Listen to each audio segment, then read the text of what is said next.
Bonjour,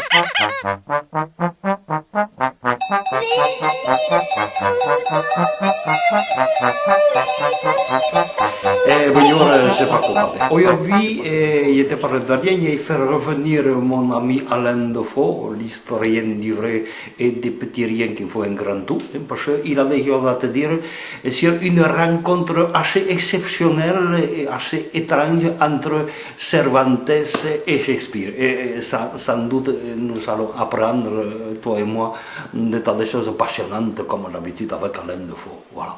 Et je te laisse l'écouter et moi je reviens une autre fois.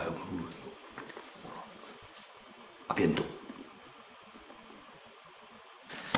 Oui, bon, bah alors, Cervantes, Shakespeare, hein, bon, ça nous fait remonter 16e, 17e, hein, quand même, hein, siècle, hein, pas arrondissement. Bon, les années 1500, 1600, voilà. Bon, alors, Cervantes, c'est l'Espagne, hein, Espagne, alors, c'est Madrid, la Castille, l'Andalousie, il fait pas la navette, et puis il fait quoi? Ça dépend.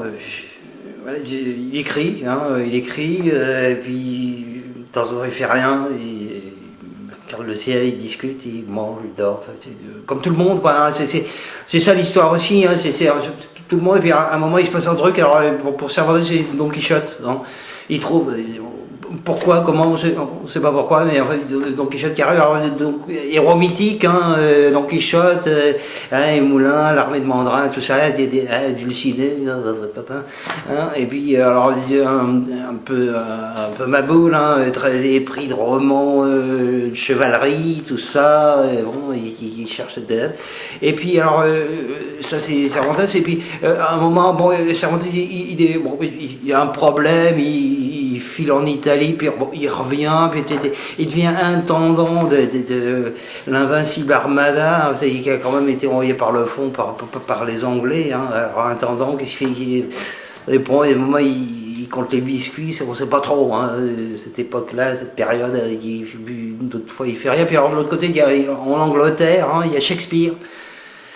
Shakespeare pareil, il écrit, ça dépend, de temps en temps il fait rien, mais une idée, et puis bof, Hamlet, Othello, et puis bon, après il y a la série des Henri, hein, Henri 4, 5, 6, 8, il a pas fait le 7, bon, les Richard aussi, Richard 2, 3, puis il s'est arrêté là, bon, d'autres trucs à faire, bon, les songes d'une nuit d'été, la tempête, tout ça, mais il écrit, Cervantes de l'autre côté, avec Don Quichotte, il fait aussi passer des idées qu'il pourrait pas faire passer autrement, hein. Et je pense que Shakespeare c'est un peu la même chose, mais en Angleterre, version espagnole, version anglaise, ils s'entendaient pas trop, pas Shakespeare et Cervantes, les Anglais et les Espagnols, c'était, voilà. Et puis on arrive à 1616, alors bon, on connaît 1515, hein, Marignan, tout le monde sait, mais 1616 c'est différent, c'était 1616, le 22 avril, Cervantes, poum, fini, hein, bon, il meurt, 22 avril 1616, et le lendemain, 23 avril, en Angleterre, Shakespeare, pareil, il meurt. Bon, c'est la rencontre dans l'invisible de monuments littéraires comme ça, mais à un jour d'intervalle, pareil.